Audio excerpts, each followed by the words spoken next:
Your audience. Amazing.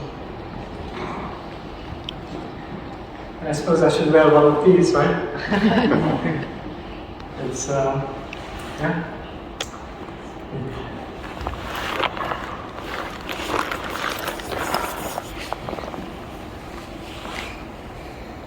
So, it is a great pleasure for someone like me to be performing here. And there are two reasons for this. The first and foremost reason is this beautiful crowd of friends and eminent guests. All of you are not simply just being at the top of your games, but constantly reaching higher in knowledge, collegiality, and generosity. I'm not sucking up to you, I know you do well for that. The second reason is that a genocide survivor from Bosnia who came to Sweden in the 90s as a teenager, sort of like my middle son here in the first row, a 19-year-old, will be reading an essay on language, even though when I came to Sweden I didn't know a word of English. I was really ashamed of myself, I couldn't communicate with anyone. So to be reading an essay on language in this place, a house of language, the house of language, the home of the Swedish Academy. We are in a place where words are supposed to matter, where they are supposed to be taken seriously, where they are supposed to answer to the ethical as well as aesthetic demands, beneficial to all mankind. True words, good words, like good trees, with roots deep in the ground and branches high up in the sky. The essay I will read reflects a few decades of working with language, worrying about language, having fun with language. So let's see if I can add something to this place. Add a few words. The true, the good, the spiteful.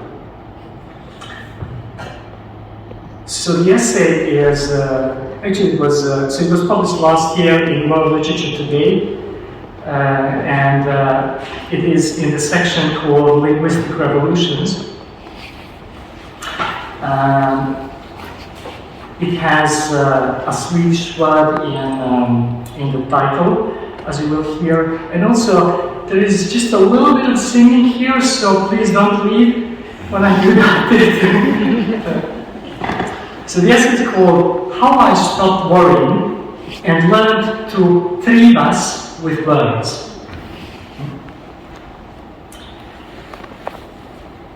When I was rather new to Sweden, with only a few years of refugee life behind me, I worked in a group of care assistants, and when one of us died, we all went to his funeral.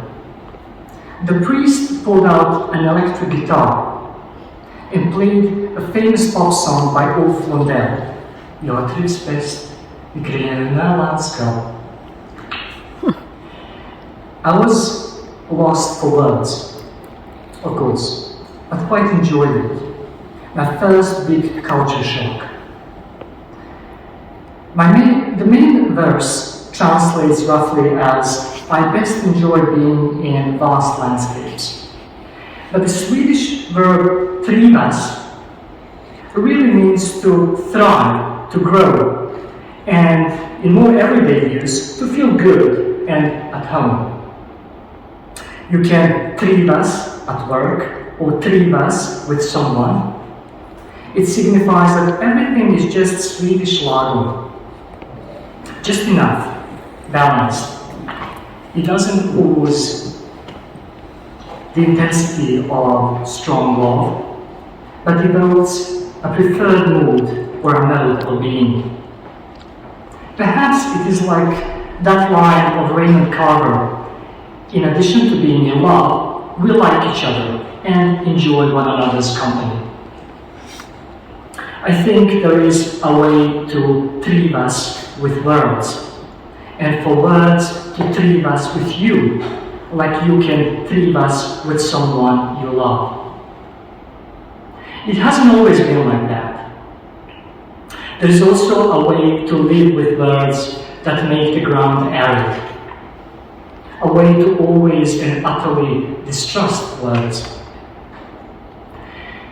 In 2020, the year ruled by the world pandemic, Croatian TV ran a segment on a Serbian girl whose family returned to their village, and the news of the day was the fact that she, drumroll, mastered Croatian incredibly fast and won some regional championship. Like she'd learned Mandarin, Arabic and Sanskrit at the same time. When she demonstrated this mastery for the incredulous audiences, it turned out it was about words like vjerovatno versus vjerovatno, which means probable. This is very much like the potato thing. For a week, I kept expecting this to turn out to be some satirical sketch, a blast from our Monty Python-esque past. No. Sometimes, or actually quite often, real-life skits speak volumes. In this case, differences that are or seem to be insignificant are meant to point some kind of post-Babel world in which neighbors, like those of us from former Yugoslavia, are utterly unintelligible to one another. And this shows that commonality in language does not guarantee a commonality between peoples. I was recently at a big congregational meeting with some 50 people of the same ethnicity, religion, language, and yet by the end of a very long day, I don't think more than a handful of words were uttered that brought two people closer to one another. Surely, words can play games with us, such that a single vowel can mean a difference between greeting someone and insulting his mother. But that's not what I'm speaking about. We can, quite deliberately, use extreme nuances and barely perceptible differences that signify no change in the core meaning to evoke connotations that widen gaps between us. There are words in my mother tongue, Bosnian, that are like that. Words like easy, lako, lahko, are anything but easy. That H, lahko, the consequence of the Ottoman rule in some areas, it was the dropping, oh, forgive me, that H in lahko, for many came to symbolize the Bosniak ethnicity, while the dropping of the H, the consequence of the Ottoman rule in some areas, signify of some other national or nationalist ethos. I love how in Bosnia they insist on hydrating the word coffee with an H, using the Arabic word kahwa, which originally meant dehydration and is related to alcohol, to express our Bosniak pride in our culture and heritage. Kafa and kava won't do. The crux of the Bosnian, Serbian and Croatian languages has been this motto we learned at school by the 18th century philologist and linguist Vuk Karadžić: write as you speak, speak as you write. Therefore, if you are not some kind of a polyglot of your own language, your writing will always betray your level of literacy and your local origin. Sometimes, a lost feature, like that graceful H in many languages, is visible in orthographic leftovers to remind us of the road a word has traveled, and sometimes, like in some Balkan languages, where orthography is supposed to reflect speech quite precisely, we have no memory of those lost letters. Either you say and write historia, or you reduce it to history. Once an American researcher on genocide in Bosnia told me she found it hard to distinguish between the hard ch, as in church, and the soft version ch. I told her most Bosnians don't know the difference. And in many places it has become a signature of urban space to simply always say ch, which will cause allergic reactions among my friends from some places where ch is extra hard. Ask any Bosnian to write the name of the famous meat dish cevap. Cevapčići. Write that. I have a friend who tries so hard to do it right that he manages to outsmart himself and does it wrong every time. So he would be more correct usage if he only stuck to the soft ch, which is obviously the only one he can actually pronounce. We also have hard j, as in John, and soft j. We also have the issue of capitalization. We also have that pretty issue of I, E, ye, as in, lipo, lepo, yepo, liepo. Which means beautiful. Which does not simply designate differences between the three major languages, but can indicate class distinctions. So, for instance, the difference between I and IE in words will make you a peasant or a city dweller, illiterate or cool literate. Never mind, some of the latter can't tell the difference between ch and ch and are proud of it.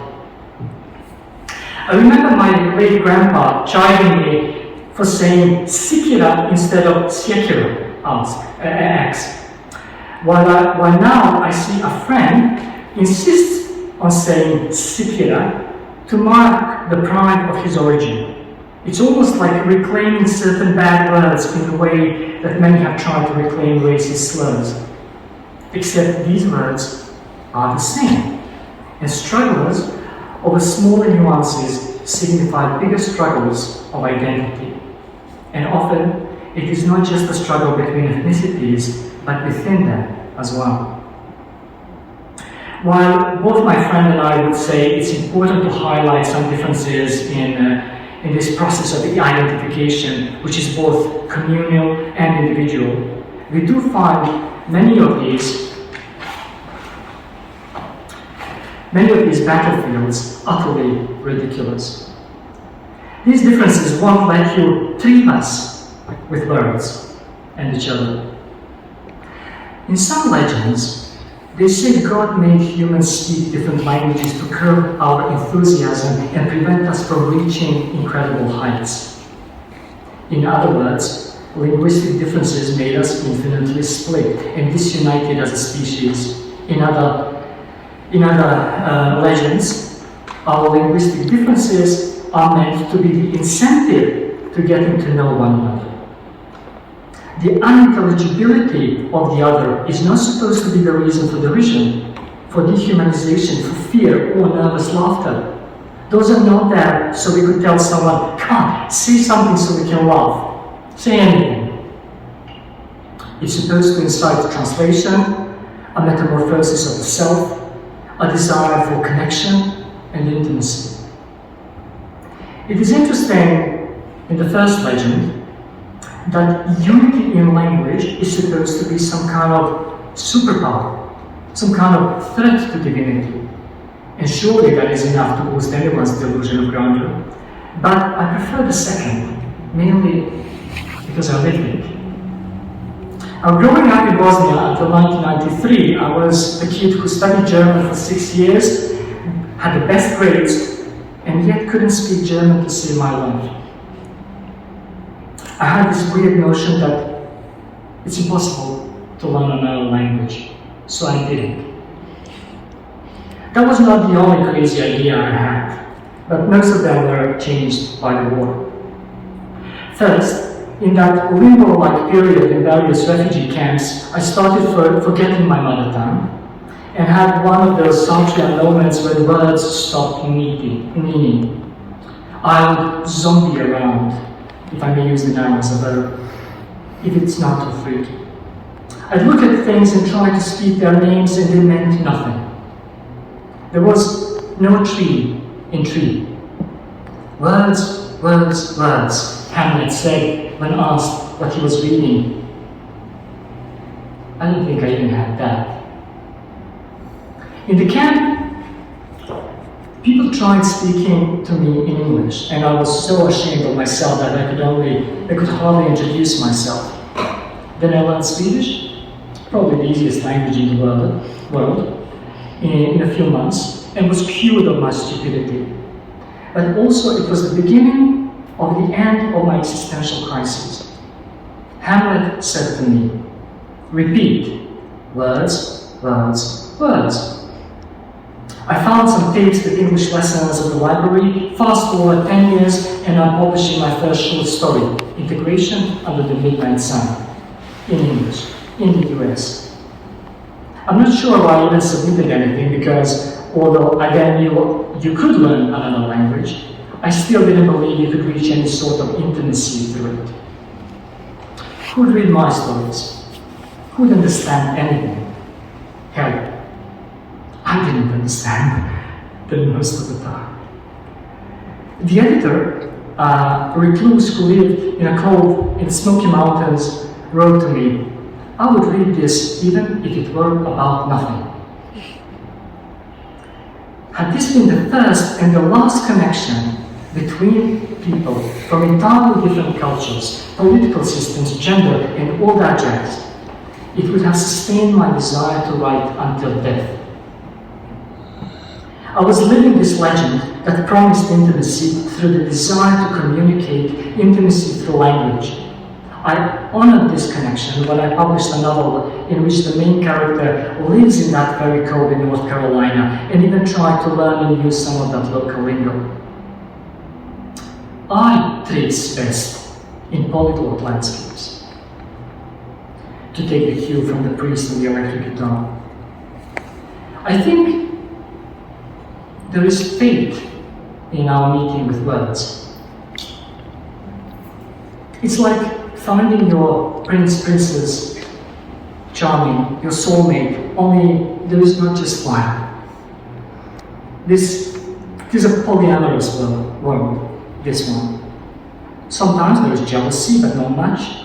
Sometimes words will hurt you for neglecting them. Sometimes they will ask you for some knee space because you are suffocating them. What Barth wrote about lovers applies here. In my warped mind, the desire in all words in us is, however particular, discovered by induction, and that the words with which I'm in love designate for me the speciality of my desire.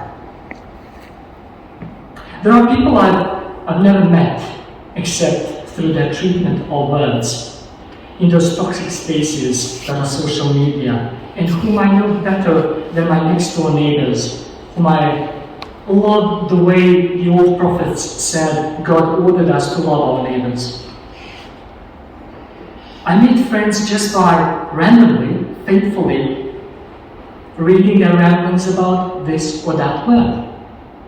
I trust with my life people who I can ask about the provenance of some strange word around midnight and go to sleep only to find out in the morning they've been up all night researching the word, checking old dictionaries only their fathers in some land far, far away have under their beds. So the sisters had to sneak into the parents' bedrooms and look for meanings unrecorded on World Wide Webs. Sometimes we are moved by words in languages we don't understand. Like those refugee years I spent listening to Eros Ramazzotti. Think about millions of people who are moved to tears by the recitations of the Quran, though they don't know a word of classical Arabic. Recently, I found the Arabic translation of Hamlet's famous words, "To be or not to be, is the question," and sent them to my wife as she was crocheting yet another hand. Sorry. She lit up and repeated those words back at me in Bosnian. Now this same phrase coursed through my body in 3 languages. It was a romantic moment of the kind only seen in the greatest and cheesiest romances. It threw me 24 years back in time, confirming that fateful moment I knew she was the one when she said that weird word, yes. Disclaimer, my wife couldn't care less for Shakespeare. She can't speak English well and has never read my novels, but sure as hell she can fool me like that. I thrive best with words that travel through space and time, like particles, gaining and losing energy, gaining and losing speed.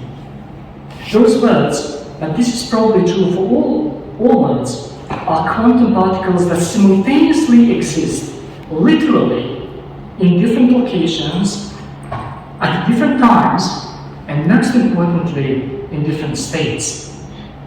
You can write entire stories just following a peculiar phrase, synchronically and diachronically, like this prayer called the Bosnian prayer, which another friend through words, sent me. It's not Bosnian in origin, of course. It started, they say, as poetry in the mind of the great Tagore, probably as fragments, and traveled all the way from Calcutta for a century, over many borders and open landscapes, transformed through different languages to the pen of a Bosnian translator, and became one of the most cited prayers in all kinds of official and private contexts. The Bosnian prayer jumped into English, and from there it bounced back into the world and impressed people so much that they called it by our name. And it is ours, and it is Tagore's, and it is yours, like all words. At least that's what the legend says. And so, in the end, if I may think of or hope for the future, my idea of an eternal afterlife is not, as in some people's opinion, a life in a place where everyone speaks one and the same language, some dialect of the proto-father Adam, which encompasses all words that capture the essences of all things. Instead, it is an eternity spent learning millions of languages, getting to know each other, Trivas, for eternity. Thank you so much.